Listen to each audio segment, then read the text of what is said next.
Welcome to the Office Hours Quality Payment Program conference call. My name is Darrell, and I'll be your operator for today's call. At this time, all participants are in a listen-only mode. Later, we will conduct a question-and-answer session. During the question-and-answer session, if you have a question, please press star then 1 on your touch-tone phone. I will now turn the call over to Mona Matthews. Mona, you may begin. Good afternoon, everyone. This is Mona Matthews. I'm a project specialist with Lake Superior Quality Innovation Network, serving Minnesota, Michigan, and Wisconsin under the Centers for Medicare and Medicaid Services Quality Improvement Organization program. I would like to welcome all of you to this session of the QPP office hours. Right now I am displaying the agenda for today. We're going to review a few deadlines and things that are upcoming.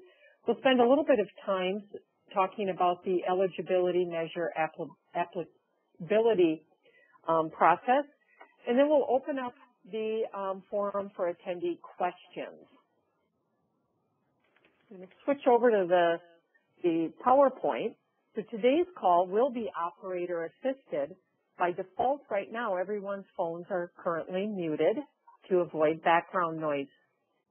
Since this is an open office hours call, there will be opportunities to ask questions over the phone, at which time our operator, Daryl, will provide instructions. We will closely monitor the chat box and encourage you to post questions or comments throughout. At the end of the office hours, you'll have an opportunity to complete a brief evaluation. We would appreciate your feedback about this event and suggestions for future educational opportunities. We'd also like to remind those of you that have received direct technical assistance related to Quality Payment Program to please take the time to complete the evaluation sent at the conclusion of each technical assistance encounter. Your feedback is valuable and allows us to gauge how we are doing in regards to meeting your information needs in a timely and courteous manner. Also, we'd like to mention that during the office hours, we typically can address a broad range of questions which are based on an equally broad range of QPP NIPS knowledge level of our call participants. Some questions we will be able to quickly answer. Others may require some additional time to research due to the complexity of the questions, while others will be scenario specific to your organization. Our team will be capturing all of the Q&A presented during these calls. Questions that our team deems broadly and applicable to all audience members will be emailed to participants within 2 weeks of this event. Those that are scenario specific, our team will address directly with the attendee via email or by phone.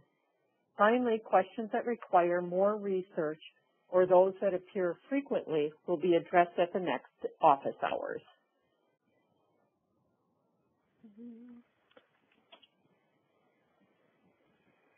For those of you who have been on our past office hours call, you've seen this disclaimer slide before. As this slide says, please note that the information provided during this session is based on the latest information made available by the Centers of Medicare and Medicaid and is subject to change. CMS policies change, so we encourage you to review the specific statutes and regulations that may apply.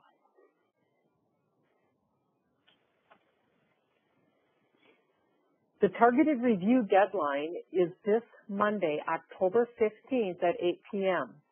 If you need assistance with a targeted review, please contact your Lake Superior contact person in your state. Contact information can be found at the end of this short presentation. The other deadline I want to remind you of is the exception application, which is due by December 31st. We get quite a few questions regarding this application. Particularly, people want to know who needs to file the application. In today's presentation, I will review this information very briefly. The exception application may be used to have the promoting interoperability category reweighted to the quality category. There are some clinicians and groups that will be automatically reweighted. Clinicians and groups that are listed on this slide are eligible for automatic reweighting and are not required to submit an exception application. The promoting interoperability score will be automatically reweighted for these clinicians and groups if they do not submit any PI data. If you are unsure whether you have a special status listed here, you can look that up on the Quality Payment Program website.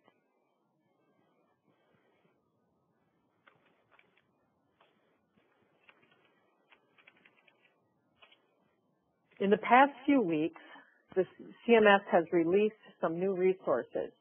The 2019 Virtual Group Toolkit was released. Last month, our office hours focused on the cost category.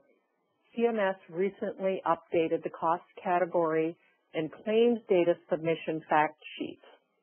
If you look on the Quality Payment Program website, you will see that there are some additional specialty measure set guides. The new guides for anesthesiology, cardiology, and radiology were posted in the past few weeks. All of these can be found on the in the QPP resource library. Another tool that was released last month was the MIPS data validation criteria. This can also be found in the resource library.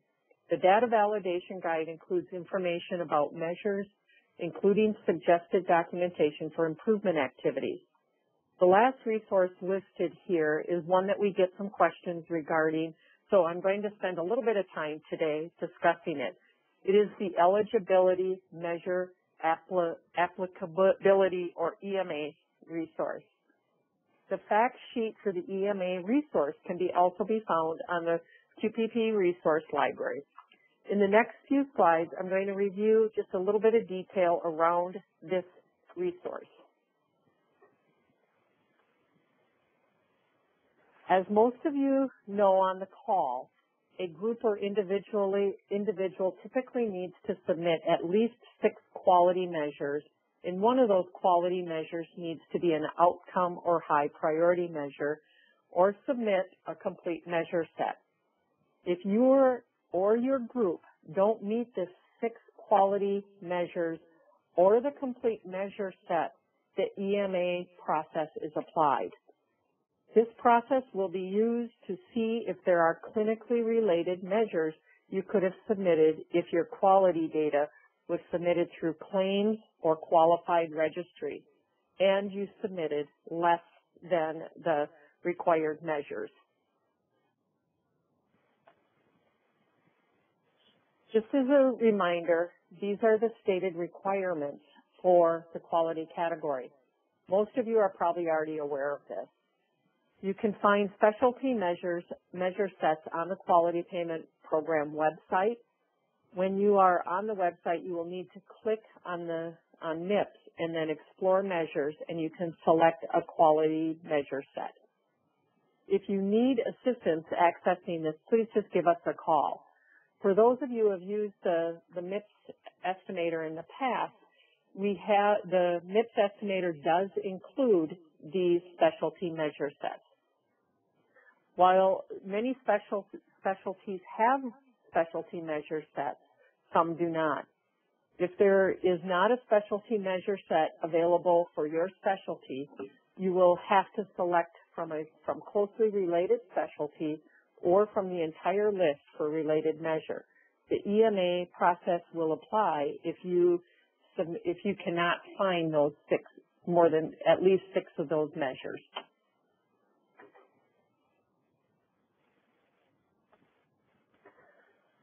When you do not meet the expectations, CMS will apply the EMA process to tell if another measure was available. This process is based on clinical relationships related to the measures submitted. It is a two-step process, which I'll review here in the next couple of slides.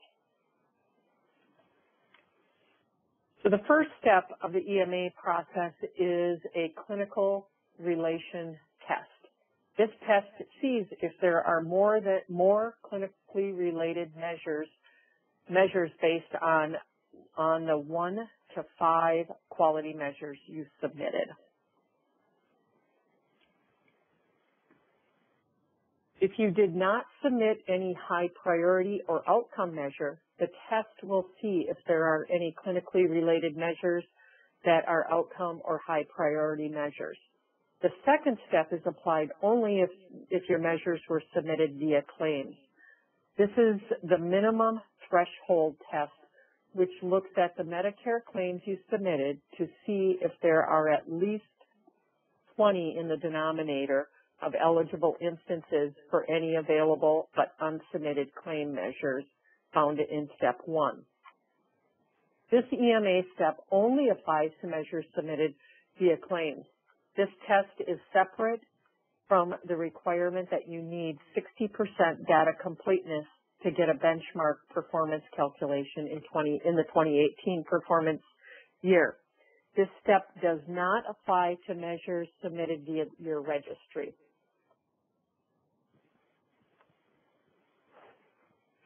Here are 3 scenarios that may happen as a result of the EMA process. In these examples, the clinician submitted 4 measures. In the first example here, the EMA process was applied and found that there were no other clinically related measures for the clinician. In this case, the performance score for the quality category is calculated by adjusting the denominator from 60 to 40. In the second example here, the EMA process found 1 additional measure. In this case, the performance score will be calculated based on a denominator of 50. In the last example here, the EMA process found there were 2 more related measures. In this case, the denominator would be 60. This slide is a screenshot of the MIPS estimator. This example is meant to show you how the calculations are made after the EMA process is applied. In this scenario, the clinician submitted her measures via claims, and she is also a hospital-based clinician.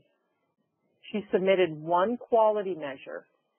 She earned the base score of 3 for the measure, and the denominator that was used was 10, which resulted in the category percentage of 30%. This example also illustrates that an eligible clinician can have the PI automatically reweighted because she is hospital-based and did not submit any data. Her MIPS score is 22.50. To further walk through this example, the clinician attested to 1 additional medium-weighted improvement activity and received an additional 7.5 MIPS points. She also received the 5 free points because of this being a small practice. To summarize, this clinician submitted 1 quality measure through claims and attested to 1 improvement activity, and her MIPS score is 35, which puts her into the modest payment adjustment. The EMA process is done after your data submission, so you may not know whether your denominator was changed until you receive your feedback report.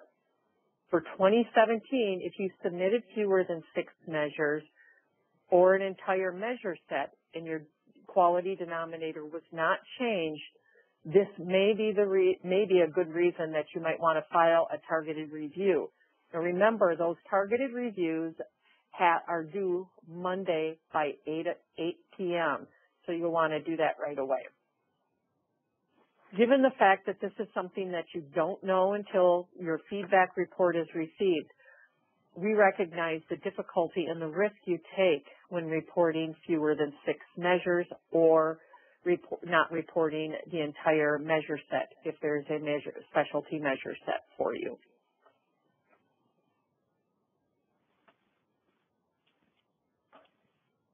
There is a fact sheet for the EMA process, and there are resources, and that is one of the resources available. Right. So at this time, we'll open up the line for questions. If Daryl could remind the callers how to access the questions, and we will also monitor chat for any questions in there. Thank you. We'll now begin the question and answer session. If you have a question, please press star then 1 on your touch-tone phone. If you wish to be removed from the queue, please press the pound sign or the hash key. There will be a delay before the first question is announced. If you are using speakerphone, you may need to pick up the handset first before pressing the numbers. Once again, if you have a question, please press star then 1 on your touch-tone phone. And I'm standing by for questions.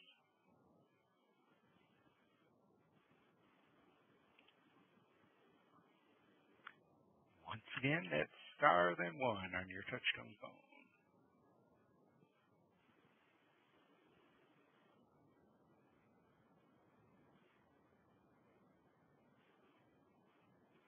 If anyone has a question, you can press star then 1.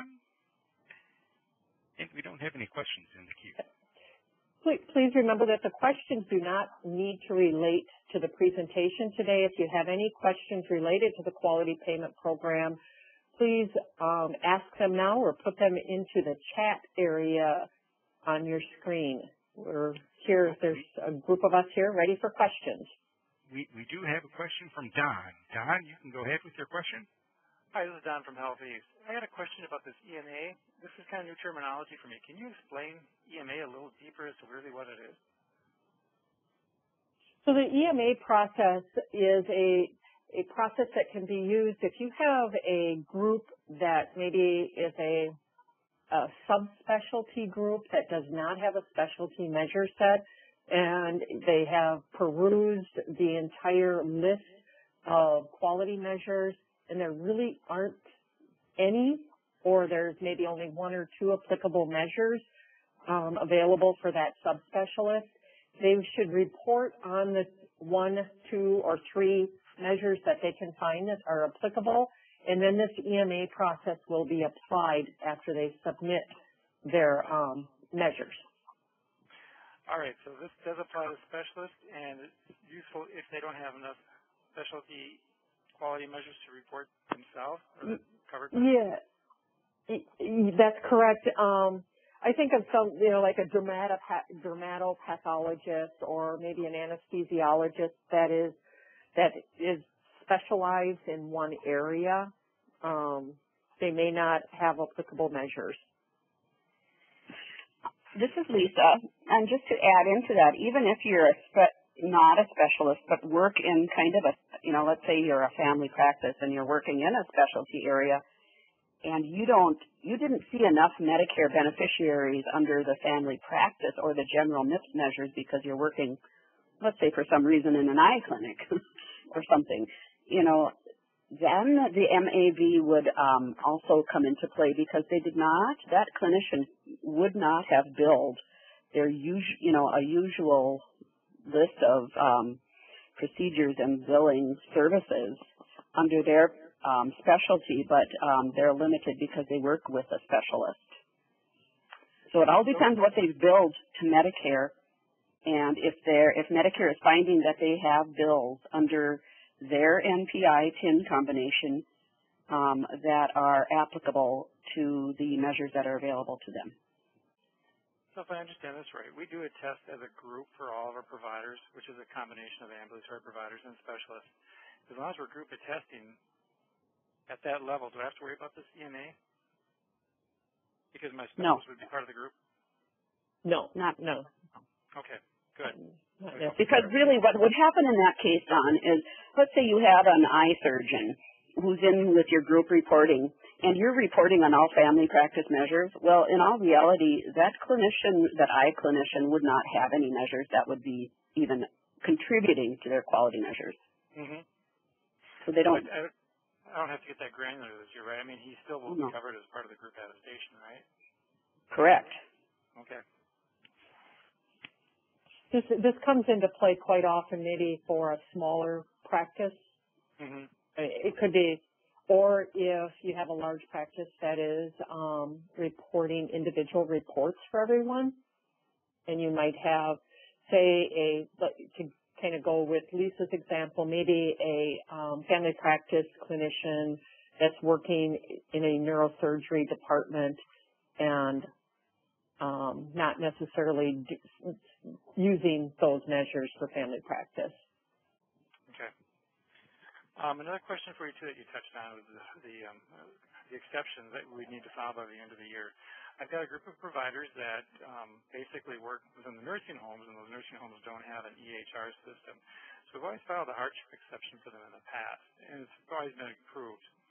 This year, do I want to do the same kind of hardship exception, or, again, do we just lump them as part of our group attestation and they're going to be covered that way? You can do either, I believe. Okay. Maybe I'll turn that over to one of my other colleagues on the phone. I And, mean, it doesn't hurt to file the exception or ask for the exception. okay. The only thing with group reporting, though, is that in order to qualify for group exception, the whole group has to meet that exception. Okay, hold on a second. Now, I've got like maybe 20 providers that fall into this category of working at nursing homes without an EHR system. Yet my group is well over 500 people. So do I just You cannot apply for the group unless all of your clinicians did not have an EHR. So basically, you're just not including their data and you're making sure that you have reported over 50% of your data for the promoting interoperability category. Okay, so I'm a little confused. And with these 20 providers, I should go ahead and file the individual hardship exception for them. I would say no. Only Oh, I'm sorry. only if you're doing individual reporting done. I'm going to test as a group. And I can then you don't need to. No. And I don't need the hardship. Okay. All right, thank you. Mm-hmm. And if anyone else has a question, you can press star then 1 on your touchtone phone. Once again, star then 1. I do see one question in the chat. It says, we received an adjustment for 2019 based on 2017 NIPS of 2.02, which was the highest positive payment you could get. After the targeted review issues, our adjustment was changed to 1.88. Do you know if 1.88 is now the highest available positive adjustment? And yes, it is. 1.88 is the highest possible adjustment right now for 2017 performance.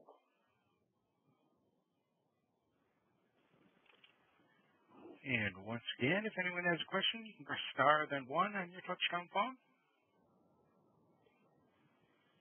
Oh, we do have a question. Hold on a sec. Let me see if I can collect this person's name.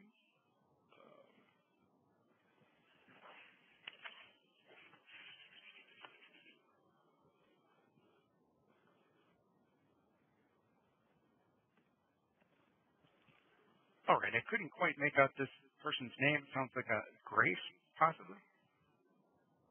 If anyone's queued up in the queue, you can ask your question.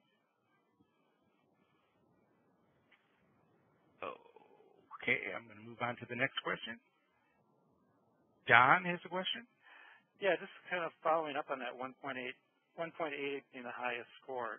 Is it still possible that could be lowered further as a result of additional targeted reviews? So this is Lisa. I was sitting on a CMS call yesterday, and somebody asked that very same question and directly to CMS, and they said yes, it's possible, but very unlikely. What happened in August is that due to the targeted reviews, they forgot to put people's promoting interoperability or ACI category to reweight. So some of the lower performers ended up having no negative payment adjustment and got into the positive payment adjustment arena. And so then what happened is that the dollars that were available to the high performers became less. They don't think that's going to happen again. It certainly, has that option, but I don't think it would significantly impact like this first round did. Okay. One of the reasons I ask is I am scheduled to have a targeted review with CMS. Any recommendations of what I need to do to prepare for that review? Depends on what you're submitted. Yeah, and you've submitted the necessary document, right? Documentation? I just filled out an application. Yep. Yeah, that's all I've done so far. And then they sent me an email back stating, here's the additional documentation that you should have ready to go for the review. Anything else you'd recommend that I do? Gosh, I can't think of anything. Can anybody else? Again, all I've submitted so far was the application form and the reasons for why I want to review. That's all I've done so far. And then they sent me an email back with the documentation to have ready to go. Did they set up a time for you for a phone call? No. I guess I'm not familiar with them asking you to kind of this two-way dialogue. Has anybody else had that experience? I captured that. I received it in an email response back.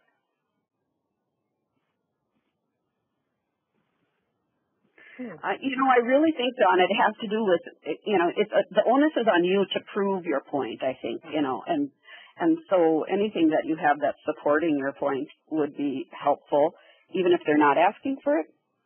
Okay. So would Don send that into them, or Lisa? I'm just asking for clarification on that. I think he has to follow exactly the directions they're giving him. I really don't know. If you're supposed to submit it by email, or if they're, have they directed you to do anything? Let me see. It just told me that there's going to be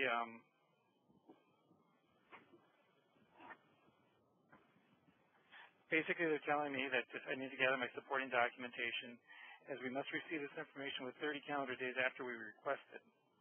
This timeline allows us to process your request in a timely manner and to update you on the outcome of your request as soon as possible. Candy, I would forward it on to you if you want to get your opinion on it.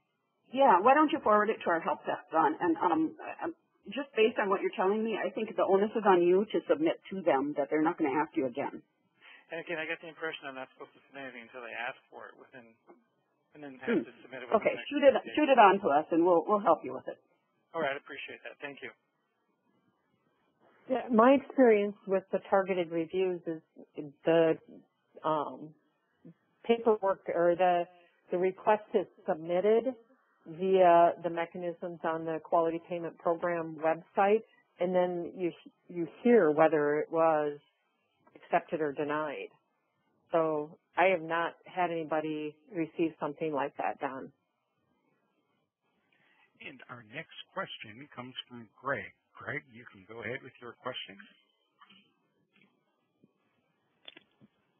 Greg, if you're on the line. Yeah, all right, this is Greg. Can you hear me? Yep. Yes. Okay, so one of the questions I had was for Lisa, and yes, we went through an update on the performance scores in September, right? So they were changed. And I agree with you that it was something to do with the neutral payment system. I thought maybe they had a lot more people than they planned on to receive positive payments. In other words, they had more positive payments than they planned on. So they had to reevaluate everything and adjust some of this back down to account for that. So my question to Lisa is that new coefficients in your MIPS estimator?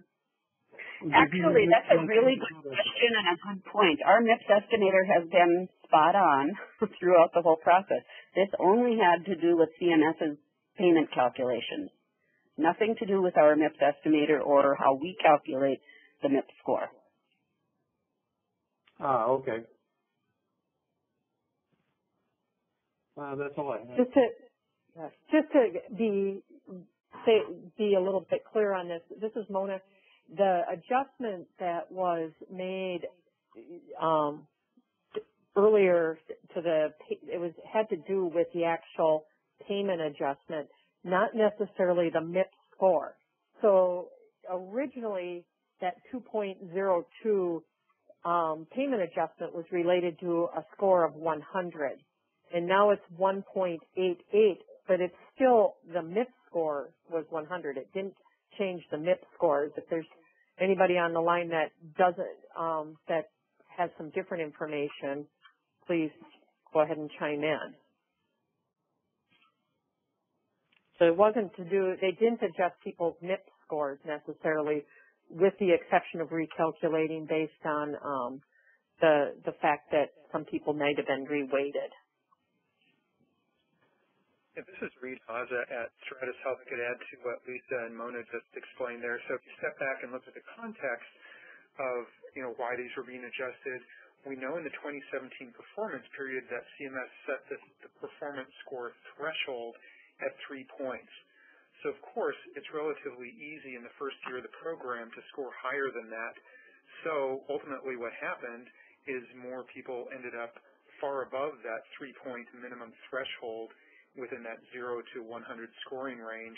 Then based upon those performance scores, then they separately take the result of that process, and then they go into that budget neutrality calculation and how do we allocate those negative adjustments to those who perform positively. Now in 2018, we know the threshold has now gone up to 15 points.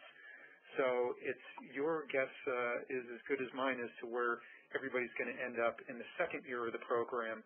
Will we see more people ending up in the negative adjustments area, creating a larger pool of funds to be allocated in the plus 15 plus to 100 range, or what happens there? So ultimately, that's what we'll see for the second year. Thanks, Reed. Thanks, Reed. That was, I think, really helpful to explain it that way. Yeah. We have one more question, and I don't have this person's name, so if you've queued up for a question, please state your name and ask your question. This is Randy Terry. Can you hear me? Yes. Okay. I actually have two questions. CMS says that there's 2 look-at times to see whether you're eligible for MAPR this year, or MEPS. When is that second look-up going to be? I mean, when are they going to publish that? To answer that question, I think all we have to go on is what happened last year. And it was really, I think it was either November or December when that information became available. Okay. Will they announce it when it becomes available?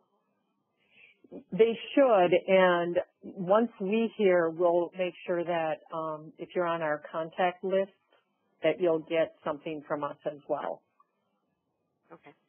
All right, my second question is a little bit more complicated. We have providers that work 90% of their time at their office, and 10% of the time they cover at another location, such as an urgent care or family practice or a surgeon, at a rural location.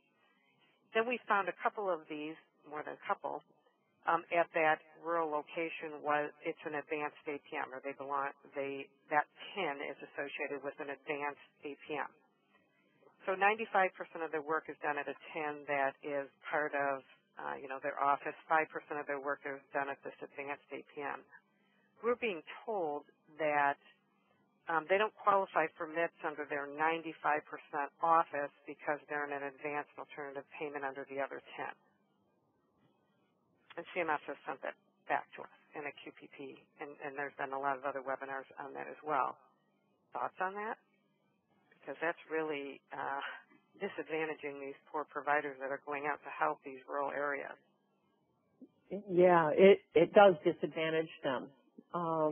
Lisa, do you have anything other? Because I would agree with what CMS is saying to them. Is that correct? Well, I guess I'm not understanding what CMS is really telling you, because on how I understand it is that the payment adjustment is going to be between MPI and TIN, every MPI and TIN. Even if they're with an APM in one TIN, that doesn't release them from the other TIN MPI combination threshold. Yeah, that's what we thought at first too, but then they're coming back and saying, no, if you're in an APM, You're not going to get a score at the other one. And we've seen that we saw it. We have a provider that we submitted, and they said, sorry, you don't qualify because you're in an advanced APM at your other 10.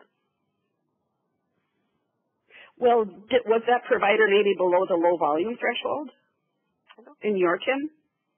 Or in the... No, very definitely not in our 10. That goes against what I'm thinking, and I'd really like to have you send that to us, what they've sent to you, so we can clarify that. Yeah, I would love to, because I've gotten Howie involved in that and Bruce at the state of Michigan. Yeah, this is Reed Haas at Stratus Health. I would agree with what Lisa said there. Each 10 NPI combination is treated uniquely in this program, and that's ultimately how they're scored, and determinations are made also for eligibility reasons, too. Yeah, I'll be more than happy to send it. Where do I send it?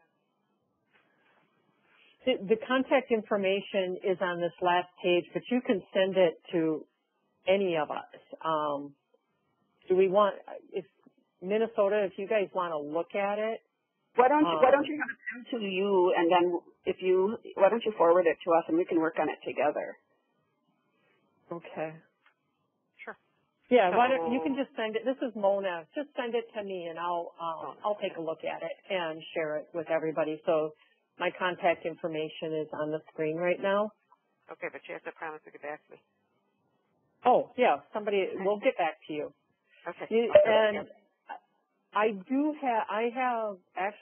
working with a client that has a similar question to this, and they're actually filing a targeted review because of this for last year. Yeah. She had some clinicians that were part of an APM, but the majority of their work is done in their private practice, and they were told there was no MIPS adjustment because they were in this APM.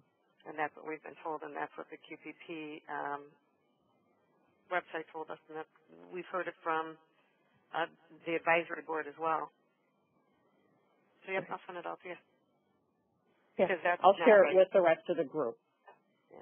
See, the thing is unfortunately, there's a lot of help desks that are contracted through CMS, and sometimes CMS makes decisions kind of halfway through or partially through the program, and changes their perspective on things. And we really, if it looks odd, you should have it reviewed just to make sure. Well, we did do a targeted review, and that's what they told us, as well as just QPP. So I'll send it all to you, and I'd love your opinion. Wow.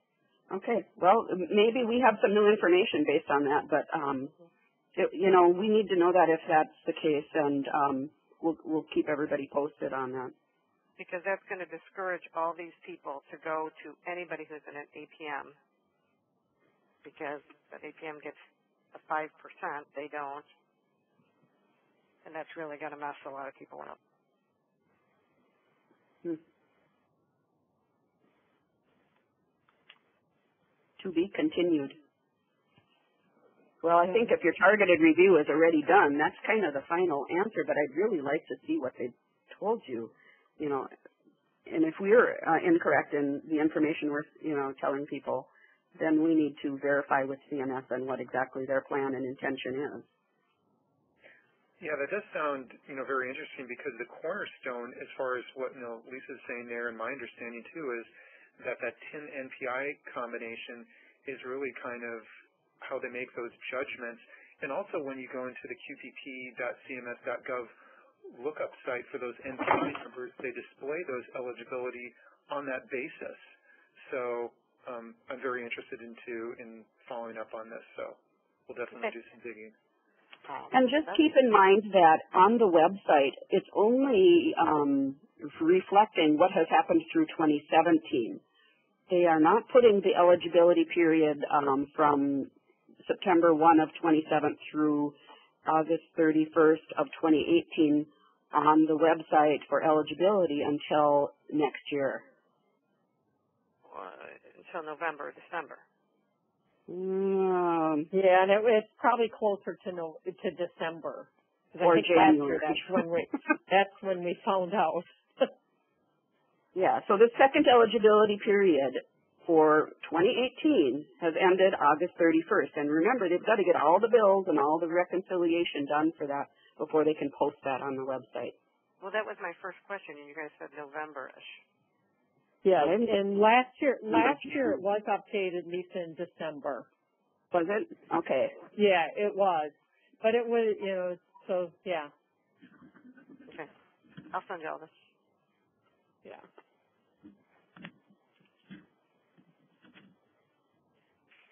And once again, if anyone has a question or a comment, you can press star then 1 on your touch-tone phone. Oh, and we have something from Don again. Don, you can go ahead. Yeah, this is Don again.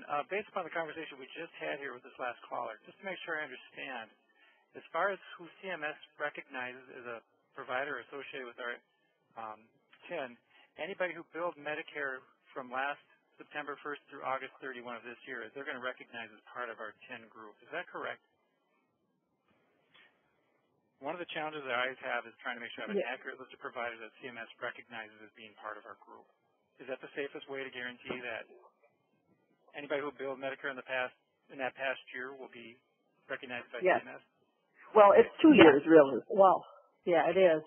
You may have people who billed in that first measurement, the look back period that was actually last year from September 1st, 2016 to August 31st, 2017. And then there's the performance year evaluation that happens in the current year that just ended August 30th, which could take people either off your list or add some people on your list.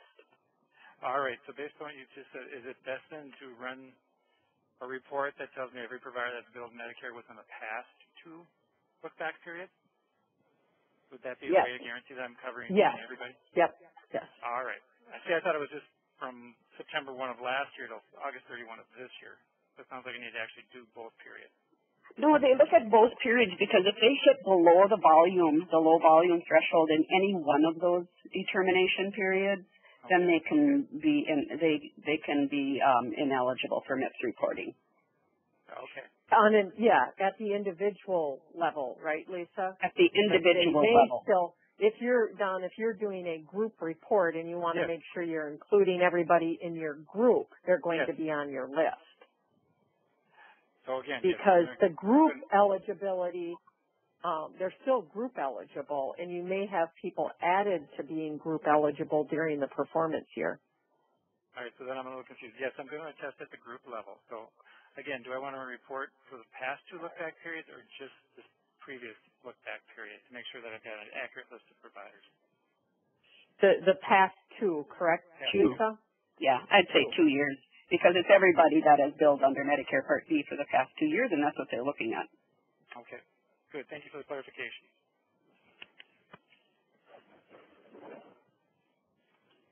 We did have some questions in the chat. One person just asked for clarification on the EMA process and questioned whether it is only applied if the submission is through registry and claims, and that is correct. It's only those 2 submission methods. Let's see. Our MIPS score did not change after the targeted review changes, just our payment adjustment. Somebody made that comment. I think we clarified that. And then somebody said they were on a CMS call recently, and they are saying the end of December for that second look-back period CMS is, so probably December. And once again, if anyone has a question or comment, it's star then 1 on your touchtone phone.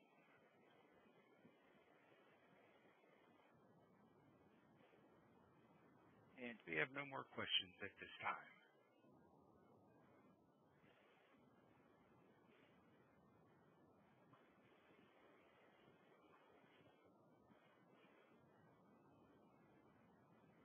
And we have no more questions at this time. Do you have any final comments? So, Mona, this is Tisha. I just wanted to jump in real quick, if you don't mind. I had a question this week regarding a practice that belonged to the Lake Superior Cardiac Health Initiative, and they were interested in understanding what improvement activities they could use based off of the cardiac health initiatives that we do through LSQIN. So I did a little bit of research, and I thought that it was worth sharing with the group that there are a couple different improvement activities based around either tobacco cessation or hypertension. So one of them would be tobacco use. So this improvement activity is actually engaging patients who have behavioral health or mental health conditions because they're at higher risk of tobacco dependence. So it would be making sure that these patients, are screened accordingly because they have a higher risk and that you are doing some type of intervention for cessation for those patients. Another one that would be good, and it also applies to the ACI bonus or the PI bonus, is the use of EHR to capture patient-reported outcomes. So we could do that for both tobacco use and cessation activities and also home blood pressure readings or food diaries for anybody that may be newly hypertensive. And the next improvement activity, and the last one, is engagement of patients through implementation of improvements in the patient portal. So actually giving patients access within the portal to document maybe their blood pressure readings that they're taking at home. So those are just a couple things that I thought I would share with the group of maybe some improvement activities that people didn't know about. Tisha, this is Rita at Stratus Health. I wanted to add to that one thing that I've honestly kind of overlooked a few times in talking about the improvement activities is that when you go to look at the list of 90-plus possibilities, CMS does group those into categories, and I'm looking at the QPP CMS.gov website, improvement activities, where you can kind of filter and look at different groupings. And so they have achieving health equity, behavioral and mental health, beneficiary engagement, care coordination, emergency response and preparedness, expanded practice access, patient safety and practice assessment, and population management as the different groupings for those. So you can look at them from that perspective when you're choosing, as well as from the medium or high weighting perspective, or like you were describing, can you look at and kind of go across and figure out which ones are cardio related, et cetera. Yeah, thank you, Reed. And looking at this, I see there are actually 113 activities now, well over 90. Yeah.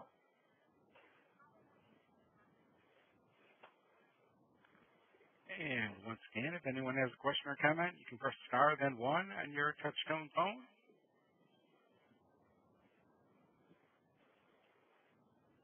And we have no questions at this time.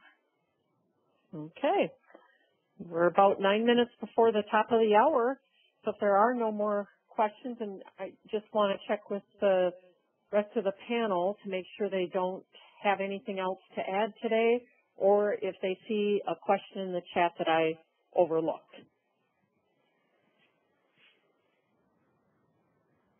No, Mona, I don't see anything else in the chat. Okay. Does anybody have anything else that they want to share today? Someone did queue up. Hold on a sec. All right, good. Greg, you can ask your question. No, I was just going to make a comment. I found a document earlier on the targeted review, and it was a 17-page one. So I just posted that on the chat. That it's a pretty thorough explanation on how the targeted review process works, including links to the various forms. So that may help if there's some people that are still curious about this. Thank you. And again, I would remind everyone that the deadline is Monday for those targeted reviews. We have talked to a few practices, I have anyway, in the last couple of weeks, who had not yet looked at their feedback reports. Of course, looking at your feedback reports would be the first step in knowing if you need a targeted review. So, again, that deadline is Monday at 8 p.m.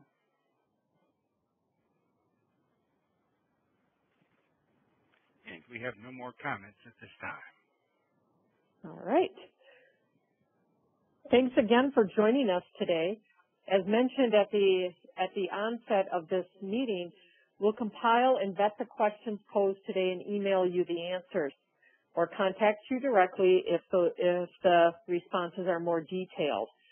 Our next office hours is on November 8th, 2018, and we hope you can join us. Thanks again for joining us today. We ask that you take a few moments to complete the brief evaluation that will appear when you close out of the webinar. Your feedback is much appreciated and is used to inform our future educational offerings and resources development. Today you're going to be directed to that evaluation. Please take a minute to fill that out. Thanks again for joining us. Thank you, ladies and gentlemen. This concludes today's conference. Thank you for participating. You may now disconnect.